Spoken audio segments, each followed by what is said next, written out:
का खालसा वाहिगुरू जी की फतेह। संगत जी, पंथ रतन ज्ञानी संत मस्कीन जी की कथा है।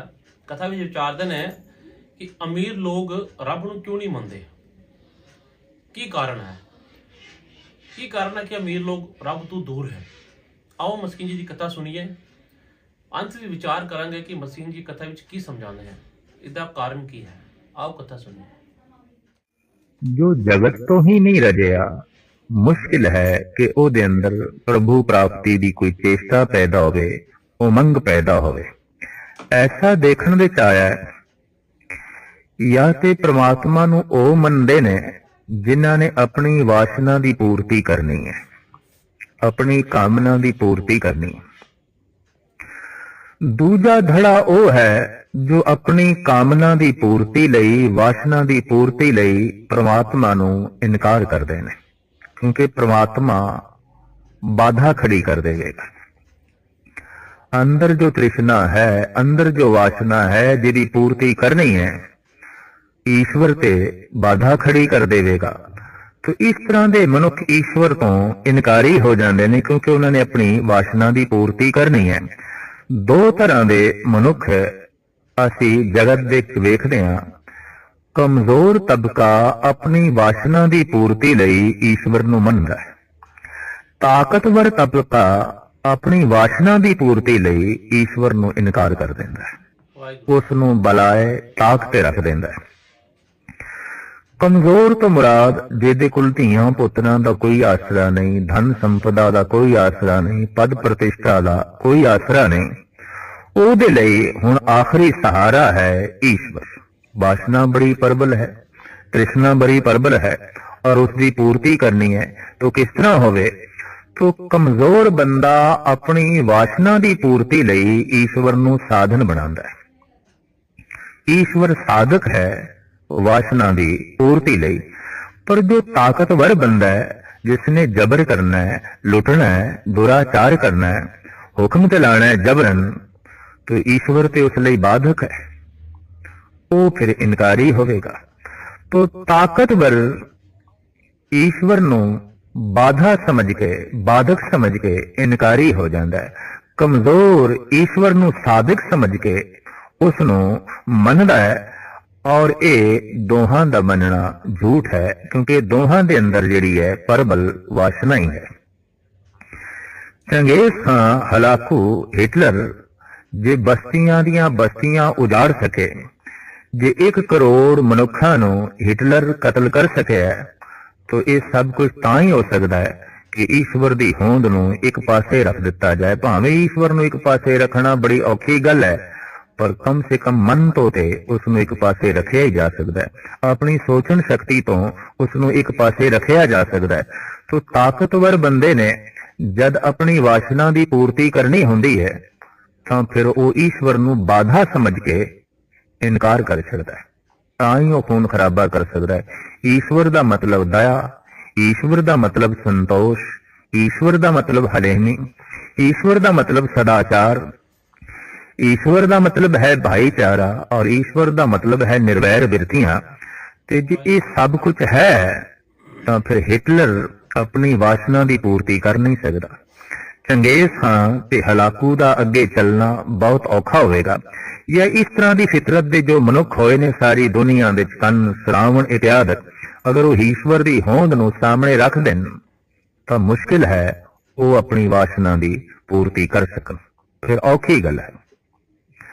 तो ताकतवर बंदा, चाहे उहदे कोल इलम की ताकत है, धन की ताकत है, शरीर की ताकत है, पद प्रतिष्ठा की ताकत है, किसी भी पक्ष की जो ताकत है, और उसने अपनी वासना की पूर्ति करनी है, तो ईश्वर ते एक दीवार है, दीवार गिरानी पड़ेगी। ईश्वर ते बाधा है। तो जैसे जैसे इलम जगत विच वधिया है, जैसे जैसी बैरूनी पदार्थ की ताकत मनुख दे कोल वधी है, वैसे वैसे मनुख ईश्वर नूं बाधा समझ के इनकारी होंदा गया। और अज ऐलानिया तौर पे अद्धी दुनिया नास्तिक है। संसार के इतिहास विच ऐसा पहली दफा होया है कि अद्धी मनुखता बिल्कुल नास्तिक होवे, जिहदे अंदर कोई आस्था नहीं, जिहदे अंदर परमात्मा का कोई यकीन नहीं, कोई भरोसा नहीं। कारण बाधा समझते हैं। अगर ईश्वर है तो फिर दया चाहिए, अगर ईश्वर है तो फिर इंसाफ चाहिए, ईश्वर है तो फिर भाईचारा हले नहीं, अगर ईश्वर है तो सारियां दे पैरां दी खाक बनना है, अगर ईश्वर है तो सारियां नूं गलवखड़ी नाल लाना है। फिर 1 करोड़ बंदियां नूं कौन कतल करेगा? फिर बस्तियां दी बस्तियां कौन जलावेगा? फिर बंब कौन सुटेगा? फिर कब्रिस्तान कौन बनावेगा? बस्तियां नूं फिर कौन उजाड़ेगा? ये तां ही हो सकता है कि ईश्वर नूं इनकार किया जाए। तो करीबन करीबन जिन्हां ने ईश्वर नूं इनकार किया है, लाजमी है वो किसी न किसी पक्ष तो ताकतवर सन, चाहे धन दे पक्ष तो, चाहे प्रतिष्ठा दे पक्ष तो, चाहे ज्ञान ते इलम दे पक्ष तो जरूर होने ने। और ताकतवर नूं ईश्वर ऐसा दिखाई देंदा है कि ये मेरी वासना की पूर्ति नहीं होने देगा, ये ते दीवार है, ये ते बाधक है, इनू एक पासे रखो। कमजोर है बेचारा, निमाना है, निताना है, जात करके नीवा है, पात करके नीवा है, धन करके हीना है, पद प्रतिष्ठा ही कोई नहीं, रंग रूप करके हीना है। ऐसा मनुख है, उन्हें अपनी वासना की पूर्ति करनी है, जगत दे उसनूं कोई सहारा नहीं दिखाई देंदा, तो फिर सहारा है कौन? ईश्वर। पर ईश्वर सहारा केड़ी गल दा वासना की पूर्ति करनी है? तो कमजोर लई ईश्वर वासना की पूर्ति करन दा एक साधन है, और ताकतवर लई अपनी वासना की पूर्ति करन लई परमात्मा बाधक है, एक इनकारी है, एक मनदा है। पर दोहां दा मूल आधार वासना है। साहिब श्री गुरु नानक देव जी महाराज अज दे पावन पवित्र पौड़ी फरमान पे कर रहे हैं कि धर्म की बुनियाद खड़ी है संतोष ते, वासना ते नहीं। चाहे वो वासना ताकतवर दी होवेगी तो वो ईश्वर नूं एक पासे रख देगा, और अगर कमजोर दी होवेगा तो फिर वो अपनी वासना नाल ही जुड़िया रहेगा, ईश्वर नाल नहीं जुड़ सकेगा, परमात्मा नाल नहीं जुड़ सकेगा। तो सतगुरु देव जी महाराज दा फरमान, मुंदा संतोख, असी मुंदरा पहन रखियां ने केड़ियां? संतोष दियां। जो कुछ है जैसा है सब ठीक, संतोष। अपनी प्रालवत ते भरोसा है, अपने भाग ते ही भरोसा है, और संतोषी मनुख ते हर हालत विच प्रसन्न रह सकता है। तृष्णालु हर हालत विच प्रसन्न नहीं रह सकता। गुरु अर्जन देव जी महाराज दा फरमान, आ गया मैं भूख सोई कर सूखा, सोग हरख नहीं जाने, जो जो हुक्म भयो साहिब का, सो माथे ले माने। ए परिपूर्ण परमात्मा, अगर भुख भी आई है, कोई दुख भी आया है, तो मैं इनू भी तेरी दात समझे और प्रसन्न रहा, खुश रहा। संतोषी मनुख हर हालत विच खुश है, हर हालत विच प्रसन्न है।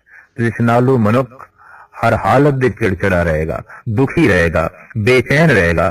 तो धर्म दा मूल गुण है संतोष। संतोष है तो सिमरन हो सकेगा। तृष्णालु ने संसार दा सिमरन करना है, संतोषी ने निरंकार दा सिमरन करना है। जो प्रभु दे चिंतन दे डुबिया होया है, लीन है, तो एक गल स्पष्ट हो गई, संतोषी है। जो जगत दे लीन है, डूब गया, सबूत है तृष्णालु है। तो महाराज कहते ने, मैं अपने दोहां कंदरां नूं, कन्ना नूं, स्वर्ण शक्ति नूं मुंदरा पहनाइया ने संतोष दिया। मुंदा संतोख सरम पत झोली। पत शब्द ऐसा है जिहदे व्याकरण अनुसार कई अर्थ ने। पत पात्र बांडा, पत पत्ता दरखत दा पत्ता। फिर पत पंजाबी मुहावरे इहदा अर्थ है इज्जत, आबरू। पत इज्जत, आबरू। इथे जो पत शब्द आया है, जिहदे थत्थे थले औंकड़ है, एक वचन है, मतलब पात्र भांडा। तो महाराज कहने असी संतोष दियां मुंदरा पहनियां ने, पर पत्थर साडे हथ दे केड़ा है, भांडा केड़ा है। जोगी घर घर दे भिक्षा मंगदा है, ओदे हथ दे खप्पर हुंदा है, ते खप्पर दे मिली हुई भिक्षा नूं ਉਹ ਝੋਲੀ ਵਿੱਚ ਪਾ ਲੈਂਦਾ ਹੈ। ਸਾਹਿਬ ਕਹਿੰਦੇ ਨੇ ਸ਼ਰਮ ਪਤ, ਮੇਰੇ ਕੋਲ ਭਾਂਡਾ ਹੈ ਮਿਹਨਤ ਦਾ। ਸ਼ਰਮ ਮਿਹਨਤ, ਮੇਰੀ ਕਿਰਤ ਨਾਲ, ਮੇਰੀ ਮਿਹਨਤ ਨਾਲ ਜੋ ਕੁਝ ਮੈਨੂੰ ਪ੍ਰਾਪਤ ਹੋ ਜਾਏ, ਬਸ यही मेरा भांडा है, उसे ही मैं खुश हाँ, उसे ही मैं प्रसन्न हाँ। और मेरी झोली की है मेहनत, मेरा भांडा की है मेहनत। मेहनत करके जो मेरी झोली च पै गया, मेहनत करके जो कुछ मैनू प्राप्त हो गया, मैं इसे ही प्रसन्न हाँ, मैं इसे ही खुश हाँ। मैनू दर दर मंगण दी लोड़ नहीं। साहिब श्री गुरु नानक देव जी महाराज का फरमान है कि मांगत मान न पाया। मंगदिया मान प्रतिष्ठा मनुख दी नाश होंदी है, अणख मनुख दी जो है थल्ले चली जाती है। पंडित गुलाब सिंह जी महाराज का कहना, तब लग गुण और गर्वता, जब लग कहे न दे कहे तो खे सब, गुण गौरव पिठ दे। इस वास्ते गुरु नानक देव जी महाराज कहते ने, मैं भिक्षु नहीं, मैं दर दर मंगण दी क्रिया दे यकीन नहीं रखदा। मेरे हथ दे मेहनत दी झोली है, मेहनत दा भांडा है, और इस मेहनत दे भांडे दे जो कुछ पै जाए, उसे ते ही मैं संतुष्ट हाँ। ध्यान की करें विभूत, जोगी लोग अपने पिंडे ते राख मल लेंदे ने, स्वाब मल लेंदे ने। कहंदे ने इस नाल खलड़ी सख्त हो जाती है, और सर्दी ते गर्मी दा ਇਹ ਰਾਖ ਬਹੁਤ ਵੱਡੇ ਪੱਧਰ ਤੇ ਬਚਾਓ ਕਰਦੀ ਏ ਕਿ ਪਿੰਡੇ ਵਿੱਚ ਜੂਆਂ ਵੀ ਨਹੀਂ ਪੈਣ ਦਿੰਦੀ। ਹੋਰ ਵੀ ਕਈ ਤਰ੍ਹਾਂ ਦੇ ਰੋਗਾਂ ਤੋਂ ਵੀ ਇਹ ਰਾਖ ਬਚਾਉਂਦੀ ਏ। ਮਹਾਰਾਜ ਕਹਿੰਦੇ ਨੇ, ਮੈਂ ਧਿਆਨ ਦੀ ਵਿਭੂਤ ਲਾਈ ਏ। ਧਿਆਨ ਕੀ ਕਰੇ ਵਿਭੂਤ, ਅਸੀਂ ਵਿਭੂਤੀ ਕੀਤੀ ਏ ਕਿਹੜੀ? ਧਿਆਨ ਦੀ। ਪ੍ਰਭੂ ਦੇ ਜਿਹੜਾ ਧਿਆਨ ਜੋੜਿਆ, ਈਸ਼ਵਰ ਦੇ ਜਿਹੜੀ ਸੁਰਤ ਜੋੜੀ ਏ, ਔਰ ਸੁਰਤ ਜਿਹੜੀ ਈਸ਼ਵਰ ਦੇ ਜੋੜੀ ਏ, सुरत दी ध्यान दी जो विभूत लाई है, सानू कोई रोग नहीं लगता, सानू कोई संताप नहीं लगता, सानू सर्दी आलसी नहीं बनाती, सानू गर्मी बेचैन नहीं करती। असी इस तरह की राख अपने तन दे उत्ते मली हुई है। जोगी लोग तन दे उत्ते खिंता पहनते ने, हथ दे एक डंडा रखते ने, ते जोगियां ने ईश्वर प्राप्ति दियां अपनियां कुछ युक्तियां ते उक्तियां भी बनी हुई ने। उस प्रथा है साहिब श्री गुरु नानक देव जी महाराज दे ए वाक, खिंता काल कुआरी काया जुगत डंडा परती। असी खिंता पहनी है काल दी, मौत दी। मौत दा चिंतन है, मौत दी खिंता पहनी है, मौत हर वक्त याद है। कुआरी काया जुगत, ते साडी जुगती की है? काया नू कोरा रखना। कुआरा कोरा, पंजाबी कोरा लफ्ज है, हिंदी दे संस्कृत दे कुआरा लफ्ज है, मतलब साफ सुथरा पवित्र बेदाग। महाराज फरमान करते ने, काया नू कोरा रखना, बेदाग रखना, पवित्र रखना, ये साडी जोग दी जुगती है। और हर वक्त मौत दा ही चिंतन करना, मानो ये असी खिंता पहन के रखी है। देखण विच आया दो तरह की साधना जगत विच प्रचलित हुई है। एक ओ बस जीवन नू ही चेते रखो, एक ओ मौत नू चेते रखो। संगत जी, मस्किन जी कथा भी समझाते ने कि संसार दे विच दो तरह के इंसान हैं। एक इंसान गरीब तबके तो है, एक है अमीर। जो गरीब इंसान है वो रब नूं मनदा है, क्योंकि उसकी जरूरत है कि मैनू रब ही मार्ग करेगा, रब ही मेरा मार्गदर्शन करेगा, रब मेरे ते कृपा करेगा, मेरी गरीबी दूर करेगा, मेरे कारज पूरे करेगा। तो जो अमीर है वो तृष्णा है कि मेरे को पैसा है, मैं अमीर हाँ, मैनू रब की जरूरत है। मैनू अगर कुछ चाहिए है तो मैं अपने पैसे तो ले सकता हाँ, मैं बंगले गड्डियां सब कुछ ले सकता हाँ, क्योंकि मेरे को पैसा है, मैं बलवान हाँ, मैं पैसे वाला हाँ, मैं ताकतवर हाँ। और गरीब मुल्क रब नूं मंगदा है, रब्बा मेरी गरीबी दूर कर, मेरी तृष्णा, उदी तृष्णा यह है कि मेरी गरीबी दूर कर, मेरा काम सीधा हो जाए, मेरा परिवार सुखी रहे, ਉਹਦੀ ਇਹ ਤ੍ਰਿਸ਼ਨਾ ਹੈ। ਤੇ ਅਮੀਰ ਦੀ ਤ੍ਰਿਸ਼ਨਾ ਹੈ ਕਿ ਮੈਂ ਤ੍ਰਿਸ਼ਨਾ ਕਰਕੇ ਉਹ ਰੱਬ ਨੂੰ ਨਹੀਂ ਮੰਨਦਾ ਅਮੀਰ, ਕਿ ਮੇਰੇ ਪਾਸ ਬਹੁਤ ਪੈਸਾ ਹੈ, ਮੈਂ ਬਹੁਤ ਅਮੀਰ ਹਾਂ ਤੇ ਮੈਨੂੰ ਰੱਬ ਦੀ ਕੀ ਲੋੜ ਹੈ। ਕਿਉਂਕਿ ਅਗਰ ਰੱਬ ਨੂੰ ਮੰਨਣਾ ਹੈ ਤੇ ਰੱਬ ਦਾ ਮਤਲਬ ਹੈ ਦਇਆ, ਸੇਵਾ, ਦਿਲ ਵਿੱਚ ਪਿਆਰ, ਨਿਮਰਤਾ, ਇਹ ਹੈ ਰੱਬ। ਔਰ ਅਮੀਰ ਜੋ ਵਿਅਕਤੀ ਹੈ ਉਸਦੇ ਤ੍ਰਿਸ਼ਨਾ ਦੇ ਕਾਰਨ, ਪੈਸੇ ਦੇ ਕਾਰਨ ਉਸ ਵਿੱਚ ਇਹ ਚੀਜ਼ਾਂ ਨਹੀਂ ਹਨ, ਕਿਉਂਕਿ ਉਸਨੇ ਝੂਠ ਫਰੇਬ ਕਰਕੇ ਦੂਸਰੇ ਦਾ ਹੱਕ ਮਾਰ ਕੇ ਪੈਸਾ ਕਮਾਣਾ ਹੈ, ਅਮੀਰ बनना ਹੈ, हेरा फेरी करके अमीर बनना है जल्दी, ਤੇ ਉਸਦੇ ਵਿੱਚ ਇਹ ਚੀਜ਼ਾਂ ਨਹੀਂ ਹਨ। ਤੇ ਇਹ ਚੀਜ਼ਾਂ ਨਾ ਹੋਣ ਦੇ ਕਾਰਨ ਉਹ ਤ੍ਰਿਸ਼ਨਾ ਵਿੱਚ ਖੁੱਬੇ ਦਾ ਹੈ, ਤ੍ਰਿਸ਼ਨਾ ਵਿੱਚ ਉਲਝ ਗਿਆ ਹੈ, ਉਹਦੇ ਵਿੱਚ ਰਿਝ ਗਿਆ ਹੈ, ਰੱਬ ਕੋਲੋਂ ਦੂਰ ਜਾ ਰਿਹਾ ਹੈ। ਰੱਬ ਦੀ ਪ੍ਰਾਪਤੀ ਉਹੀ ਇਨਸਾਨ ਇਸ ਸੰਸਾਰ ਵਿੱਚ ਕਰ ਸਕਦਾ ਹੈ ਜਿਸ ਦੇ ਹਿਰਦੇ ਵਿੱਚ ਸੰਤੋਖ ਹੈ, ਜਿਸਦੇ ਮਨ ਵਿੱਚ ਸੰਤੋਖ ਹੈ। ਸੰਤੋਖ ਉਹੀ ਰੱਬ ਨੂੰ ਪਾ ਸਕਦਾ ਹੈ, ਕਿਉਂਕਿ ਸੰਤੋਖ ਤੁਹਾਡਾ ਮਨ, ਤੁਹਾਡਾ ਸੰਤੋਖ ਤੁਹਾਡੇ ਮਨ ਨੂੰ ਸ਼ਾਂਤ ਰੱਖਦਾ ਹੈ। ਤੁਸੀਂ ਅਗਰ ਕੋਈ ਲਾਲਸਾ ਕਰਕੇ ਰੱਬ ਨੂੰ ਯਾਦ ਕਰੋਗੇ ਕਿ हे ਰੱਬਾ ਮੇਰੀ ਇੱਕ ਕਾਰਜ ਪੂਰੇ ਕਰ ਦੇ, ਮੈਨੂੰ ਪੈਸੇ ਦੇ ਦੇ, ਮੈਂ ਇੰਨੇ ਪਾਠ ਕਰਾਂਗਾ, ਮੈਂ ਇਹ ਸੇਵਾ ਕਰਾਂਗਾ, ਮੈਂ ਇਹ ਸੇਵਾ ਕਰਾਂਗਾ, ਉਹ ਤੁਹਾਡੀ ਤ੍ਰਿਸ਼ਨਾ ਹੈ। ਉਸ ਨੂੰ ਤੁਸੀਂ ਰੱਬ ਨੂੰ ਨਹੀਂ ਪਾ ਸਕਦੇ। ਉਹ ਇੱਕ ਰੱਬ ਨਾਲ ਸੌਦਾ ਕਰਨ ਦੀ ਗੱਲ ਹੈ ਕਿ ਰੱਬਾ ਮੈਂ ਤੇਰੇ ਇੰਨੇ ਪਾਠ ਕਰਾਂਗਾ, ਮੈਂ ਤੇਰੀ ਪੂਜਾ ਕਰਾਂਗਾ, ਤੂੰ ਮੇਰਾ ਇਹ ਕੰਮ ਕਰ ਦੇ। ਰੱਬ ਨੂੰ ਅਗਰ ਪਾਣਾ ਹੈ ਤੇ ਤੁਹਾਡੇ ਹਿਰਦੇ ਵਿੱਚ ਸੰਤੋਖ ਹੋਣਾ ਚਾਹੀਦਾ। ਸੰਤੋਖ ਹੋਏਗਾ ਤੇ ਤੁਸੀਂ ਰੱਬ ਨੂੰ ਪਾਓਗੇ ਤੇ ਰੱਬ ਦਾ ਸਿਮਰਨ ਕਰੋਗੇ, ਤਾਂ ਹੀ ਤੁਹਾਡੇ ਕਾਰਜ ਸਫਲ ਹੋਏਗਾ ਤੇ ਰੱਬ ਤੁਹਾਨੂੰ ਆਟੋਮੈਟਿਕ ਸਭ ਕੁਝ ਦੇਗਾ। ਕਿਉਂਕਿ ਤੁਸੀਂ ਮਨ ਕਰਕੇ, ਸੰਤੋਖ ਕਰਕੇ, ਪ੍ਰੇਮ ਨਾਲ ਰੱਬ ਨੂੰ, ਵਾਹਿਗੁਰੂ ਨੂੰ ਯਾਦ ਕਰੋਗੇ, ਤਾਂ ਹੀ ਤੁਹਾਡਾ ਹੋਏਗਾ। ਉਹ ਅਮੀਰ ਦਾ ਤ੍ਰਿਸ਼ਨਾ ਹੈ ਔਰ ਗਰੀਬ ਦੀ ਤ੍ਰਿਸ਼ਨਾ ਹੈ। ਫਰਕ ਕੋਈ ਨਹੀਂ ਹੈ ਦੋਨਾਂ ਵਿੱਚ। ਮਸਕੀਨ ਜੀ ਕਹਿੰਦੇ ਦੋਨਾਂ ਵਿੱਚ ਕੋਈ ਫਰਕ ਨਹੀਂ ਹੈ। ਅਗਰ ਲਾਲਸਾ ਤ੍ਰਿਸ਼ਨਾ ਅਮੀਰ ਨੇ ਰੱਖੀ ਹੈ ਤਾਂ ਲਾਲਸਾ ਤ੍ਰਿਸ਼ਨਾ ਗਰੀਬ ਨੇ ਵੀ ਰੱਖੀ ਹੈ। ਸਾਨੂੰ ਇਸ ਤ੍ਰਿਸ਼ਨਾ ਤੋਂ, ਇਨ ਕਾਰਜਾਂ ਤੋਂ ਦੂਰ ਰਹਿਣਾ ਹੈ। ਸੰਤੋਖ ਮਨ ਕਰਕੇ ਬਾਣੀ ਪੜ੍ਹਨੀ ਹੈ, ਤਾਂ ਹੀ ਅਸੀਂ ਵਾਹਿਗੁਰੂ ਪ੍ਰੀਤਮ ਨੂੰ ਪਾ ਸਕਦੇ ਹਾਂ, ਵਾਹਿਗੁਰੂ ਨੂੰ ਪਾ ਸਕਦੇ ਹਾਂ। ਇਹ ਸੰਸਾਰੀ ਚੀਜ਼ਾਂ ਤਾਂ ਚਲਦੀ ਰਹਿਣੀਆਂ ਹਨ।